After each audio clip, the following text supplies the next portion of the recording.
Good morning. Now I think everything is as it should be. So, how is everyone? Not too bad? Great. So, today we're going to step backwards in time and forward in time, relative to last week. We'll go back to chapter 4 and look at, you could say, general input-output systems. Then we will focus mostly on linear systems, as we will throughout this course, continuing on to what is called the set transform.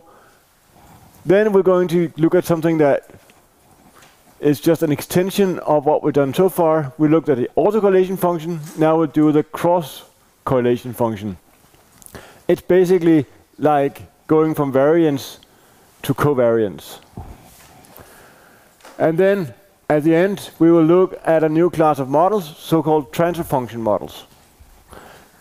They do include ARIMA models as a subset. So we are going to take one step further out in showing what is feasible and what is out there. So what is a linear system? Well, it's a system. You have some input and you have some output. Fairly easy. And then, of course, what does it mean that it's a linear system? We'll get back to that. But what we looked at previously in the ARMA model, how is that similar and dissimilar to this?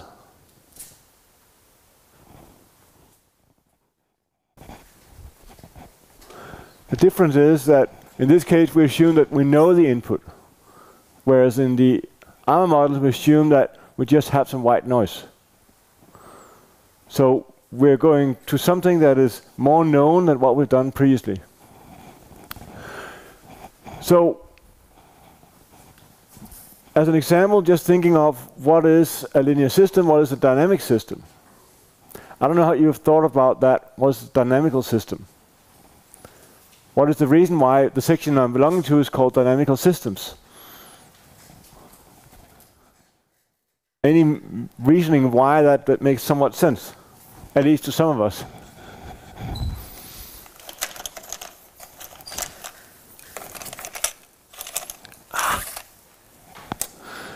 I got around 20 boxes of white chalk.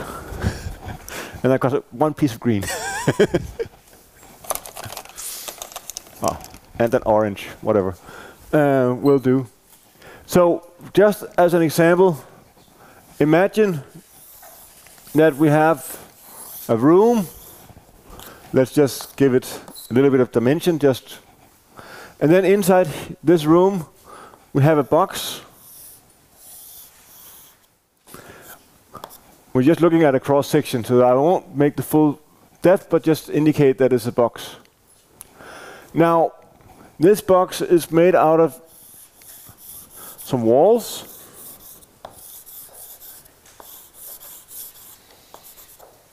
But it is hollow. Let's make it a little bit thicker walls. Because what we want for this box is to have some thermal mass. Around this box we have a layer of insulation.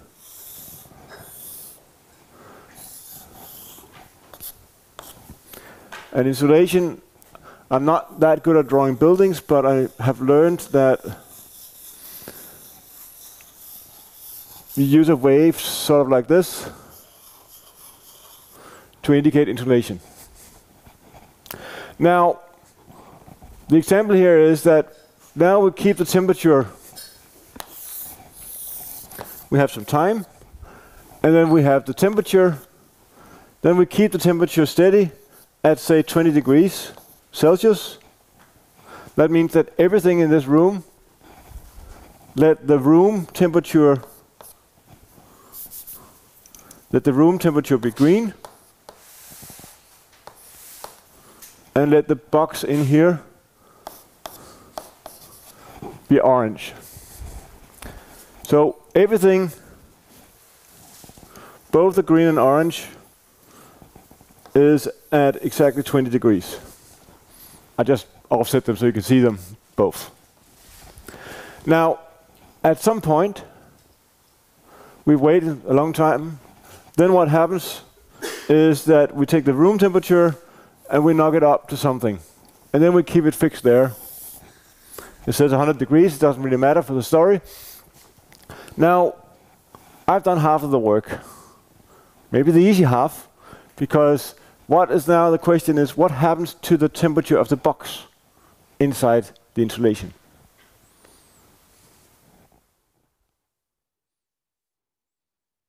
How does that change when the room temperature is increased as a step like that?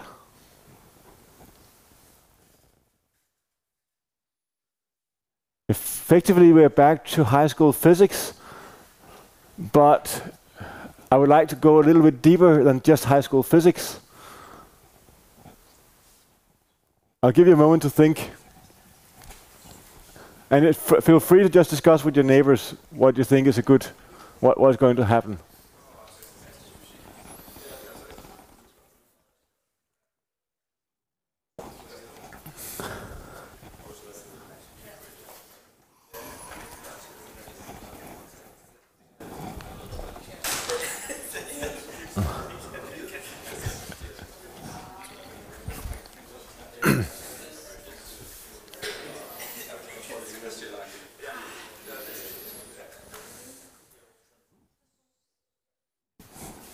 Okay, anyone who gives an idea as to what is going to happen?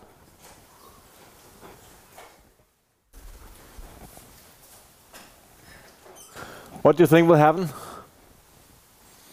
I think the easy one is to ask, what is the temperature going to be out here?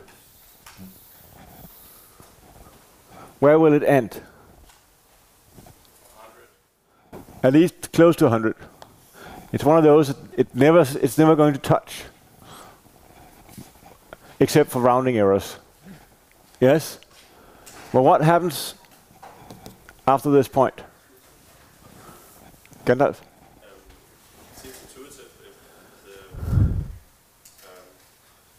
slope of the temperature time thing is steep in the beginning, and then levels off. So what you're saying is it's steep upwards in the beginning, and then it levels off, something like that. And that is indeed how it should be. Now, I saw one making a wave in the air, saying that it should do like this. And that can also be true, because what is the difference between those two solutions?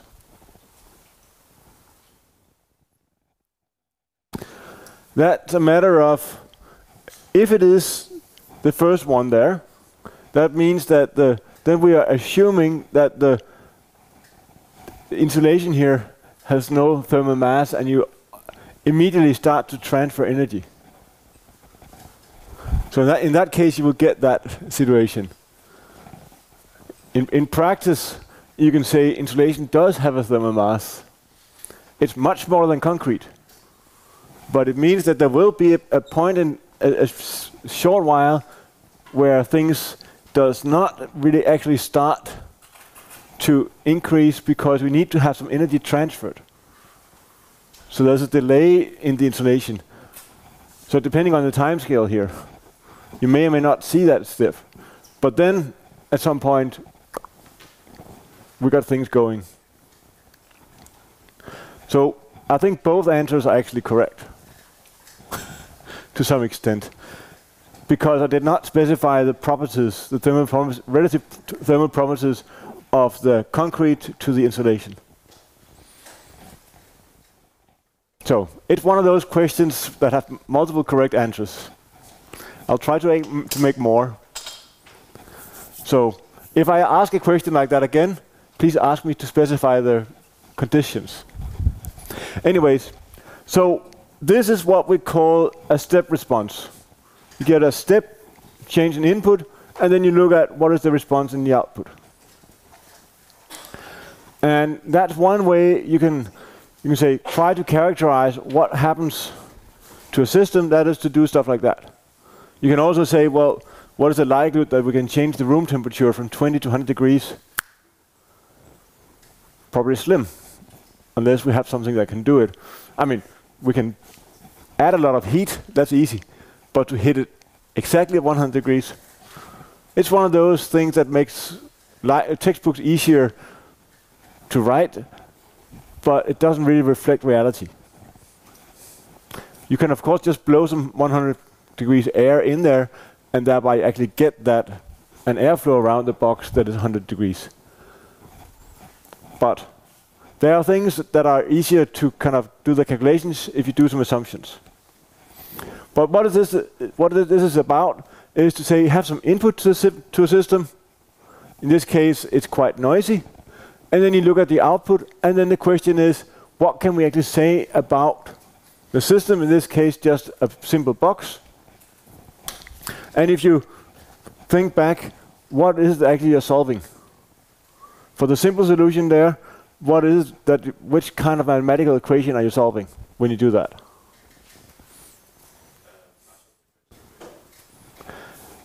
And you can actually simplify it in this case. It's true, it is a particle differential equation as such, but if you make the assumption that the insulation is very thin, but just have, so that is the line you draw. They're saying the insulation is very thin, so you start to transfer energy immediately, and the concrete box in here is a thin wall. That's just an ordinary. Then you can approximate it with an ordinary differential equation. So it's a one-dimensional system, effectively. Now, if we start to add thickness to the insulation, then it becomes a partial differential equation. Or you will sometimes say, well, we'll just lump the insulation into one state and the concrete into another state, and then make it a second order or a two-dimensional first order ordinary differential equation. So,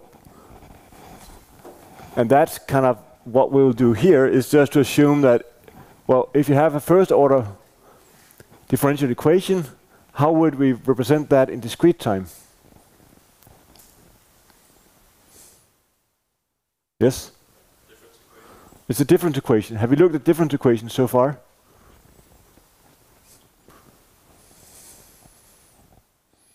We just added some noise. So you can say all pure autoregressive models that we've done are effectively difference equations where we have some system noise added. So that's you can say, the analog to what you've done in your more, traditional math courses. So that's the task. Given some input, we want to find, and we have some output. Let's figure out what happens inside the box.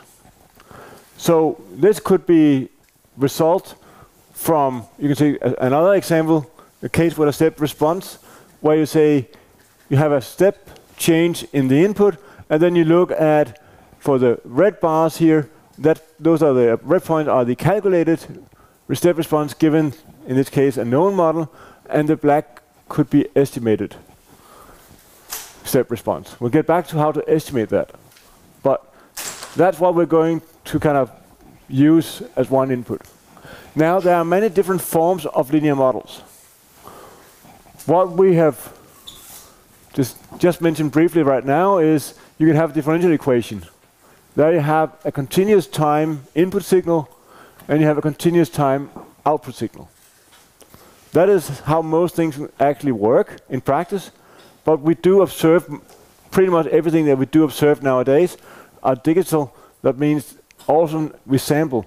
So we do it maybe frequently, but everything happens actually in discrete time. It's sometimes easy to describe things in continuous time and just observe it in discrete time. I'll leave that for the advanced time series course or somewhere else. So what we'll focus on are difference equations. So we have x subscript t to say it's discrete time points, it's not continuous. Likewise, y t. And then if you have in the continuous time system, then you can do a transformation and work in the frequency domain by a Fourier transformation. So you have the frequency spectrum of your x and your y, and then you have an operator in here that does something to it. We'll get back to what that is. What we will look at, since we're in discrete time, is a so-called set transform, which is kind of a discrete time analog to the Fourier transform. It gives you information about frequencies. And we have the same representation, or we can also do the Plastian, but we won't cover that here. So we'll just mention it briefly. So to get back to what is a linear system, I think the one thing that is most important is that if you take some kind of system, consider it an operator just like we did last week, then if you have an operator operating on that is linear on a weighted sum of two time series, then the result is the same as applying it on each of the time series, and you can take the constant outside as well. So this is effectively the same that we did with the expectation and other things. These are also linear. So that's just the definition. The second one being time invariant. We looked at that when we talked about stability, that the distribution should not change over time. And it's basically the same here. The system should not depend on a shift in time as long as both the input and output is shifted in time. So if you go back to the example over here, it doesn't matter when you make this step difference here in the input. What matters is what you do, but everything is relative to this. You could have done it at another point in time. It would not change anything. The system as such, the physical system, is invariant to a shift in time. The behavior of the system. Of course, everything is relative to the current input, but if I had raised the input here instead, I would have gotten the same result, just shifted to the same time. Stability, we also discussed that a lot regarding the ARMA models. Do you recall what the criteria is? Maybe I should take it in two steps. First ask for the ARMA models, in order to assess stability, do we need to look at the AR part or the moving average part?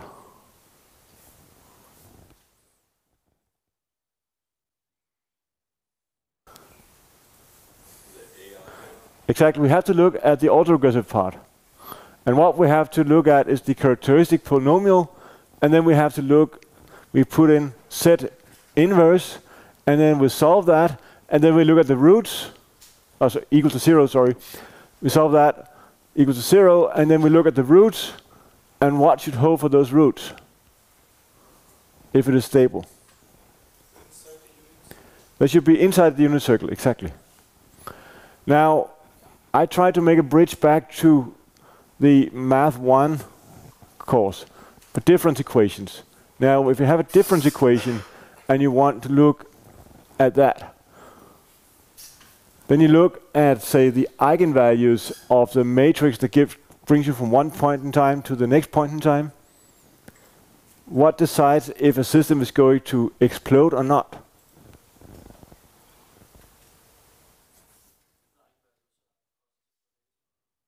That's if you are in continuous time. If you have it as a multiplier in a discrete time, you're not looking if positive or negative, you're looking if they're inside the unit circle or outside.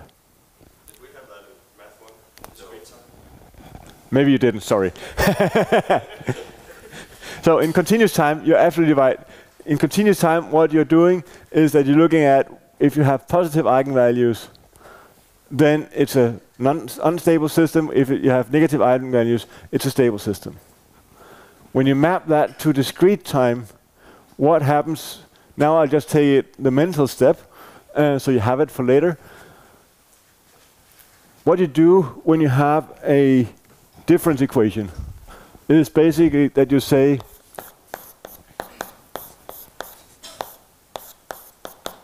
you have the next time point is the next state is the previous multiplied by number. Now there's no noise right now.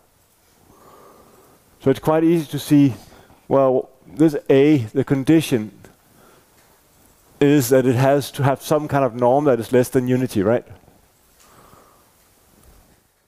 No matter what the dimension is and other things. And effectively, it has to be, if it is a multiple dimensional system, so you can have complex numbers in here, even you can also have complex numbers in a univariate system, but then it's outside the scope of this course. You just have to be inside the unit circle, because then you multiply by something that is reducing the amplitude of what you have. Quick question. Yes? Is that because the real part has to be smaller than 1? No, it's not the real part. It's the. So when you do, actually it comes from something I will cover in a much later lecture, if you haven't done it. Now, I will just do it very briefly. When you go from a continuous time system, that what you have there is that you have some coefficient times the exponential of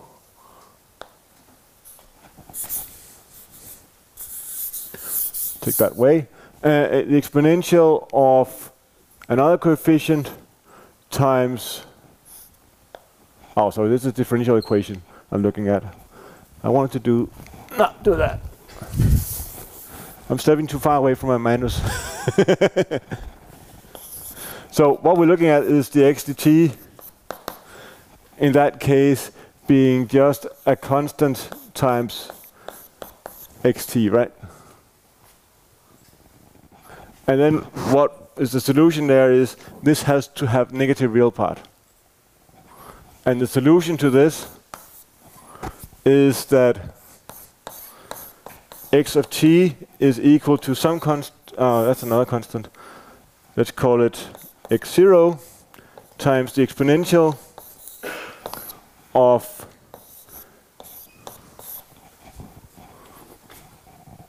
that you've seen before. Now, what happens here if you want to go to discrete time? Very, very briefly. Discrete time means you go from time t plus your time step. Let's call it delta t. Just write the full thing here. A times t plus delta t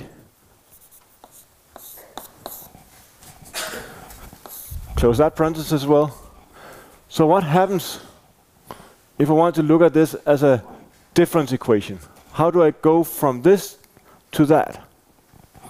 Well, I can take this out here and write it as x0 times the exponential of at times the exponential of a times delta t, right? Now, if I look at this here, what I have, the first bit here, that is exactly xt.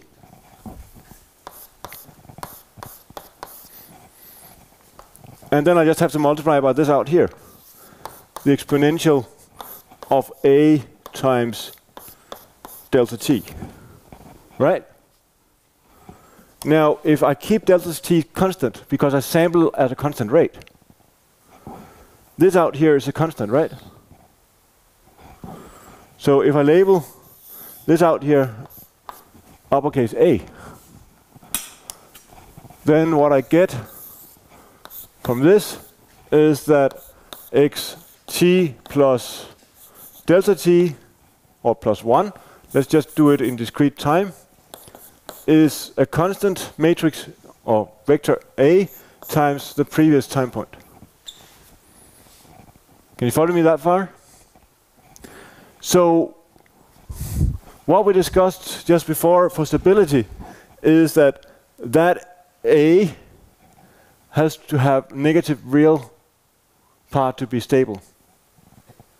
That means that A having a real part that is 0, that's the border between being stable and unstable. Now, what is the exponential of 0? 1, 2, 3. You can do that louder, but I didn't give you much time to think. It's, of course, a 1, exactly. So, what is the radius of the unit circle? 1, 2, 3. Can you see the match? Now, if you have complex roots, how does that evolve? If you have 0 real parts still, you get a pair of roots that are on the unit circle, right? If you have something where you have negative real part, what do you get then? Then you get points that are inside the unit circle when you do the exponential of this. And the time step here really doesn't matter, it's just a matter of scaling. What matters is if this has a negative real part, then the roots over here will be inside the unit circle. That was a long story. I would probably have to repeat it at some point in another context. So that was about stability and continuous and discrete time. But it's also it's one of those places where the mapping from continuous to discrete time is a little bit more complicated, but it's not too complicated for linear systems. Causality. How many of you have considered causal versus non-causal systems before? Probably just assume that things are causal, right? If you know what the word means. So it means that the state of the system does not depend on future inputs. Say my body weight does not, my current body weight does not depend on what I'm going to eat tonight. If it did, I will be a non-causal system. I consider myself reasonably causal. May not always predictable, but that's another story. So you should not depend on future inputs. And you can say all physical systems that we know are causal. Now, I don't know how many of you have tried noise-canceling headphones. Only 1, 2, 3, 4, 5. So, are they good? Yes, they do quite a good job, right? Now, what if they could predict the future? What if they knew what the input was in the future? How would they improve? Have you thought of that? If they knew the sound pressure that's going to come to you, because one of the limitations there is that you can only correct for things that you know. So they have to measure it and then do the math and then figure out what do I need to cancel. But now, that takes a while. That means you still have noise coming through. Now, if you knew what the future was, it tries to predict, but if it knew, you can make complete silence, exactly. At least in theory. There's some power constraints and other things, but in theory you can make complete silence. Sounds nice, but it's not causal. So it's not going to happen, I think, in most practical applications at least. Okay, so this kind of systems that we're looking at here, input, output, yes, sorry. What is the definition of constraint? Constrained input, to some extent, means it's finite. So I had an email from, not one from here, but saying, well, what if the white noise signal, for instance, is not coming from a normal distribution, but from a t-distribution with 1 degree of freedom? It means that it does not have a mean value, because the variance is also undefined, because the tails are so fat. Just to give you an impression of that distribution, you know that when you look at a 95% confidence interval, you look at plus minus roughly 2 times the standard deviation. If you have a t-distribution with only 1 degree of freedom, you do not multiply by 2, but 12 point something to get to 95% confidence interval. So that's just to give you an impression of how wide that distribution is. Without reference, I can later on give you some what happens if you neglect that. Then you run into problems. But that's another story, and I should stay out of that. So, but think of it in this regard, it's a finite input. So when you have a linear time invariant system, then what we describe as a so-called convolution is the integral from minus infinity to infinity, not always so nice to deal with, but that's how life is, of a function that we talked about earlier on, but haven't really defined yet, multiplied by the input signal. And then what we look at here is we look at all different time shifts. So we can look at what is the interpretation here is, what is the input shifted somewhat, sometime u, and what is the importance or this contribution from the input shifted that far away in time. And that's the continuous time, and in the discrete time analog is, as always or often is, it's just a sum instead of the integral. But what we look at is the so-called impulse response here, lag k. So what is the input k time steps backwards in time, and what is the importance of that for the output? That is effectively what this is. That is called the impulse response. Now, what does that mean? What is an impulse in this sense? What we did over here was a step response. What would it be if it was just an impulse that we send in to the system? Yes? I think it's a direct delta.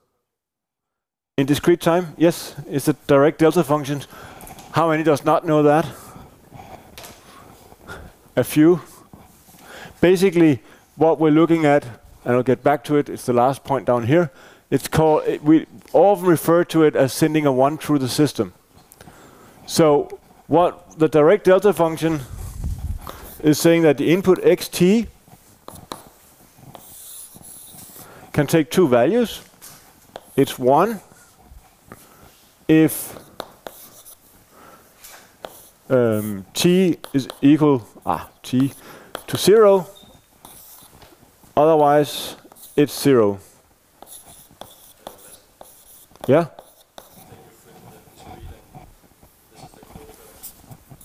It's the Kronecker delta. Sorry, yes. Thank you. The direct delta is the continuous time, and the Kronecker delta function is the whatever.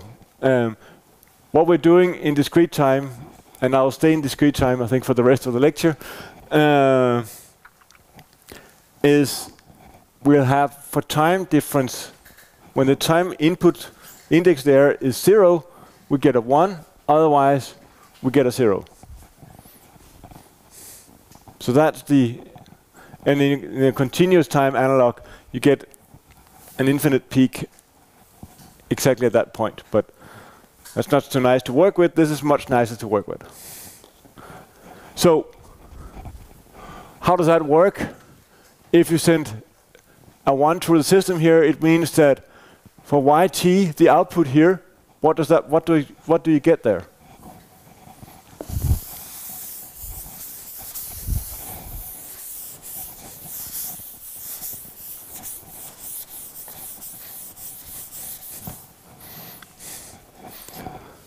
So if I look at just y0, for instance, and I look at this infinite sum here, and I know I use this as my input. What do I get out? Yes. Then I get exactly h0. What if I do y1? Someone else?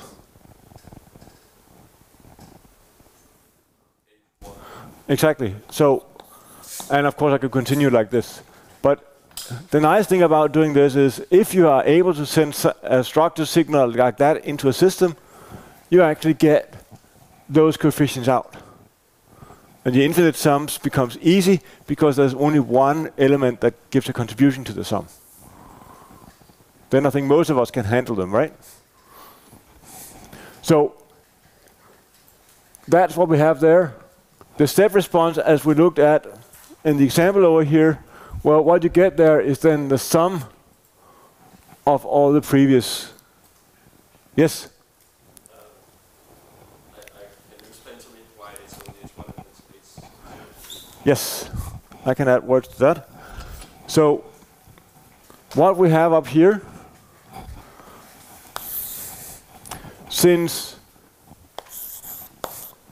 y0 is the infinite sum for k equals to minus infinity to infinity of hk x, in this case x0 minus k. Now, if I have, this is my input, then the only value for k where my x is different from 0, that's when k is equal to 0.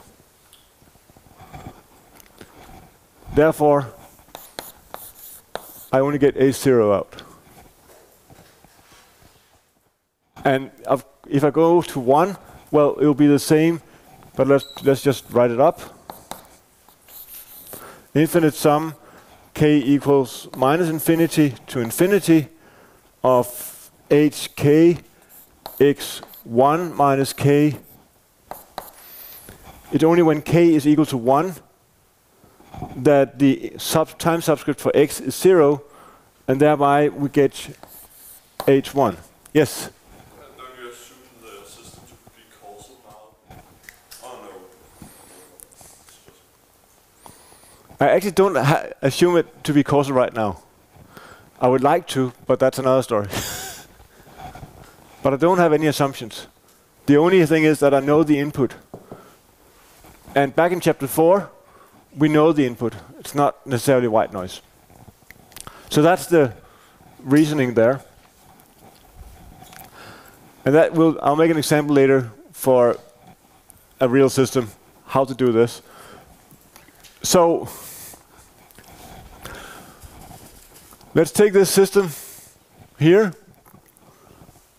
If xt was a white noise input signal, then you would know what this, then you would label this something.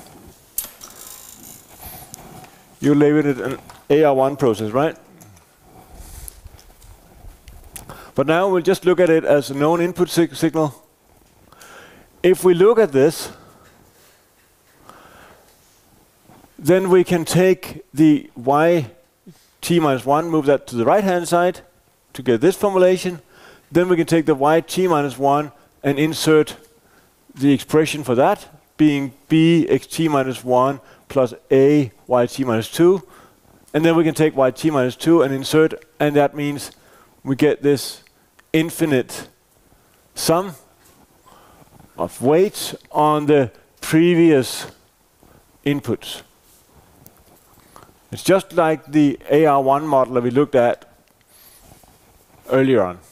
So we get the output as the infinite sum for k equals 0 to infinity of a to the, which is the parameter, to the k power times the corresponding lagged input. And then we have a scaling factor that you can think of as being the standard deviation of the white noise if you want to compare with the AR models. Now the question is this system linear? And how about time invariant?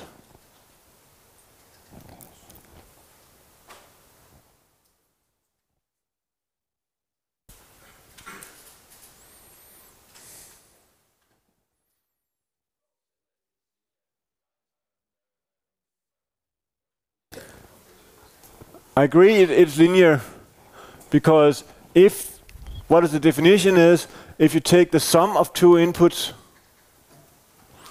and apply this through the system, well, basically that means if you look at this here, if you take xt to be x1 and x2 instead of just 1x, and you plug that through the system, whether you apply this sum on the sum of x1 and x2, or you do separate sums for x1 and x2, that's the same, right? Just to kind of make a wording of saying, yes, it is indeed linear. Is it time invariant? If you make it, yes? Yes. It is indeed time invariant. Because if you change the input signal by some time lag, you'll get the same output with the same shift. So a time shift in the input gives the same time shift in the output. So it is both linear and time invariant.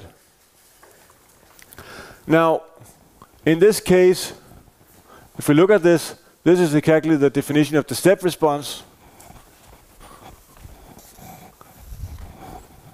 So we have the coefficients just right there. hk is b times a to the k power for k greater than or equal to 0. Now, is this system causal?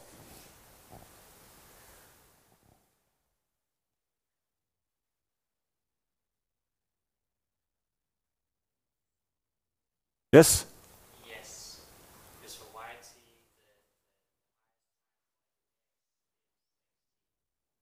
Exactly. It does not depend on future inputs. So, as you said, yt does not depend on any x's that is further forward in time than xt. So it is indeed causal. So, that to say, you're allowed to depend on your current input, but not future input. Now, to talk about stability, what we have to look at is the sum of the absolute values of the impulse response coefficient there. And doing the math, saving you the hard bit, the question is this system stable?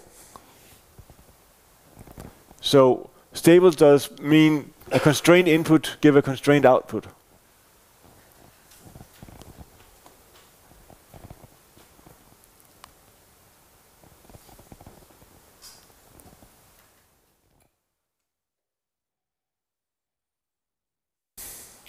I guess if A is less Indeed, if a is less than 1, because then the sum of coefficients is converging. Otherwise, if you have an infinite number of, if the sum of your coefficients are infinite and your input is finite or constrained, then you will get an unconstrained output. So, yes, when the numerical value of a is less than 1. And it does not depend on b, to be said. No, so that's the definition. And just to kind of give the continuous time analog, you look at the impulse response, and you do then the integral, and say if that is a finite interval, finite, then it is stable. For the discrete time, it's the infinite sum of the impulse response, and in general, it goes from minus infinity to infinity. But in practice, if the system is causal, it should only go from k equals 0 to infinity. Or all coefficients with a negative time index should be 0, in other words. And then it's a matter of preference whether you include those or not when you do the math. Now, an example. To do the calculations here, I'll do a model that is slightly more complicated than one before. So we have, you can say, an autoregressive part for the output, and you have a moving average part for the input to the signal system.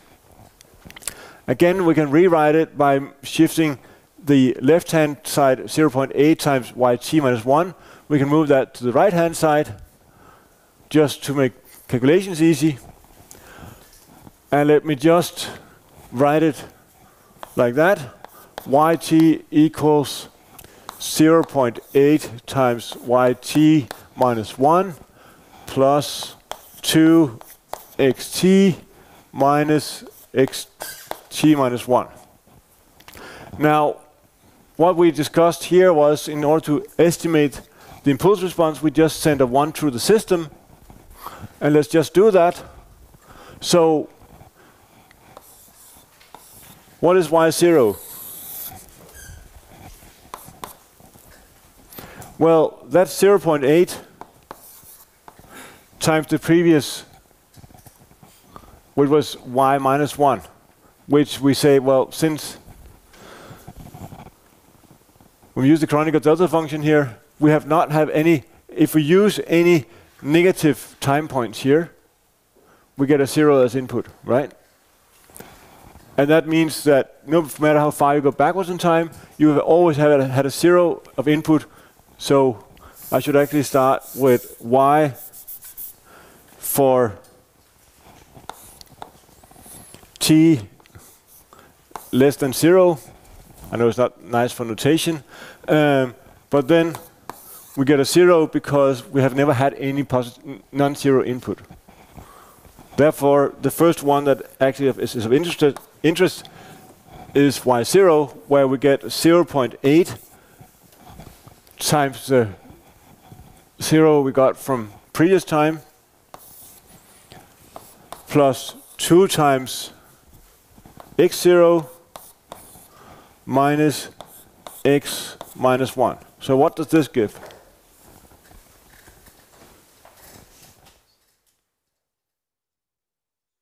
It gives us only a 2 because that's the only, you can say, multiplier that is different from 0.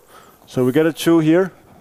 Now, if we move forward in time to y1, then we have 0.8 times y0. Let's just plug in the 2. Plus 2 times x1 minus x0.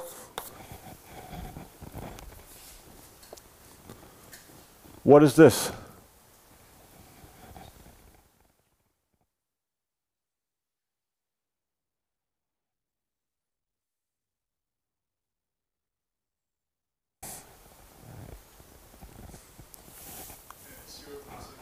Zero 0.6 because we have 1.6 there.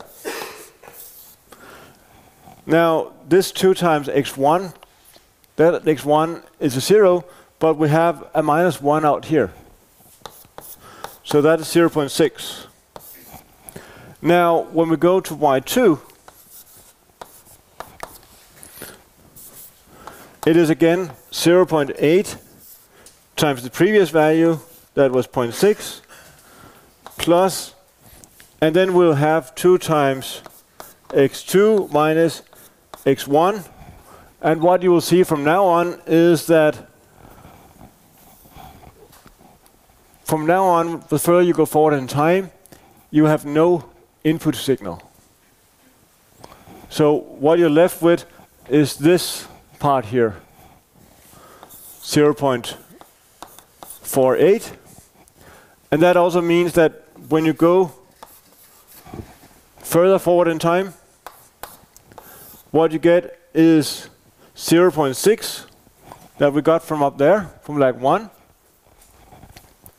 times 0.8 to what power?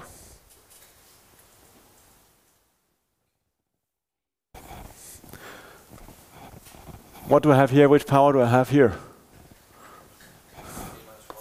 K minus 1, because at time 2 I have 0.8 to the first power. At time 1 I have 0.8 to the 0 power. And that's what I have here. This holds for k greater than 0. So then we can write it up in a nice way. And you can say, well, it's clearly causal, as we discussed. It's stable, because for these coefficients here, if you do the infinite sum, it converges to 5. You can check that yourself. It's the usual 1 over 1 minus 0.8 rule that helps you out here. So we're happy as such. Now, I think I will just, let me just look at here. Yes, 2 more slides, I think, and then it's a break time. The set transform of a system is yet again an infinite sum. where you use a complex value set.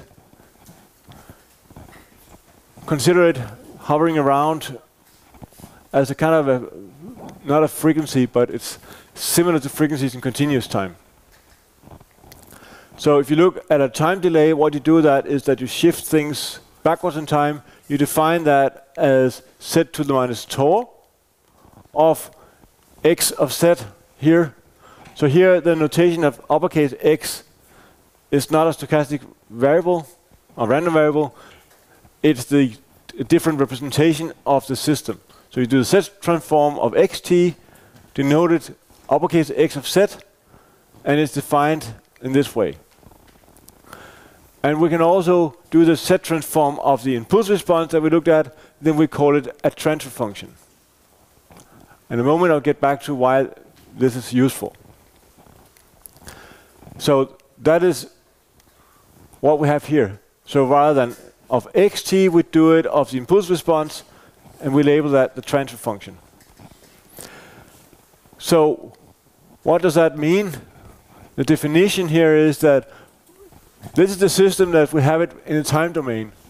And if we do the z transform of the various parts here, what we get is, well, the z transform of yt, that's y of z. And then the z transform on the right-hand side here is a multiplication. So what we do here is that when we have an infinite sum in the time domain, we get a multiplication in the z domain, which is one of the nice things. Oops. So let's go back and look at the linear difference equations. Feel free to look at the x's as being known epsilons when you think of this. So we have an autoregressive part and we have a moving average part. And we made it a little bit more generic than what we usually do because everything here is also shifted time tau. If we now do the z transform of each element here, then we can write it as z transform of y with a polynomial multiplied here in front. Likewise, the right-hand side, we have the general time step is set to the minus tau, and then we have a polynomial here. Does this look familiar? Those polynomials, do they look familiar?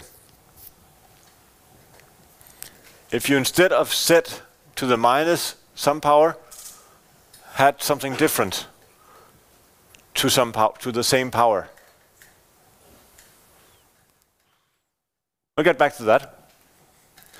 Now, this means when you do the z transform, you can find the transfer function by just taking this polynomial here with a potential time shift as well as the denominator, and then you can have this part over here as the denominator.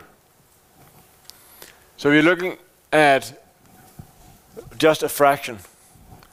Now, you know when you have a polynomial of q'd order, then you have q roots in that polynomial, right? So you can factor it out like this. Some roots may be the same value for more, so you have multiplicity that is greater than 1, but that doesn't really change the picture as such.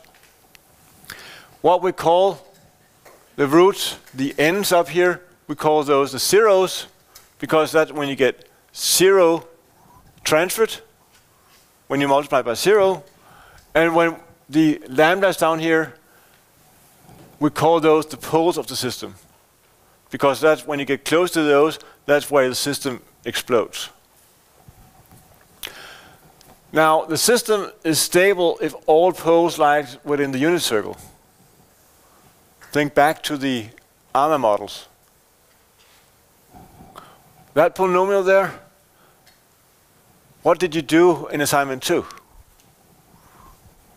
You evaluated phi of z inverse equals to 0. You look at the roots there. Were they inside the unit circle? Yes, given some conditions. That's the exact same thing that we're looking at here. So, to get back, that was the mental copy I wanted to ask you about before. The backward shift operator that we looked at earlier on. What do we have? Well, if we look at the set transform that we have here and those polynomials are, you can say, the same if you exchange z to the minus some power with b to the same power. So that's the analog that I wanted you to look at. So we can write this system here to do the set transform of a system on this form is quite easy, because we pretty much did all the work because we have the polynomials on the right form. We just have to plug in z inverse instead of b. So what we have is that the output, if we multiply by the inverse of phi of b, then we have it as an impulse response. So we can have different formulations here that are equivalent. We can apply the infinite sum with powers of b to xt, or we can write it in the same way as we did when doing these things here. Can you see the analog? I hope you can. So therefore, h of b is also called the transfer function, because it's so similar to the set transform of the impulse response. We assume that it's causal. But I mean, if you compare with the set transform here, also called the transfer function, well, there's not much difference, right? So I think this is the time, yes, this is a good time to take a break. Let's resume. I'm a little bit stressed on time, so let's resume 7 minutes past.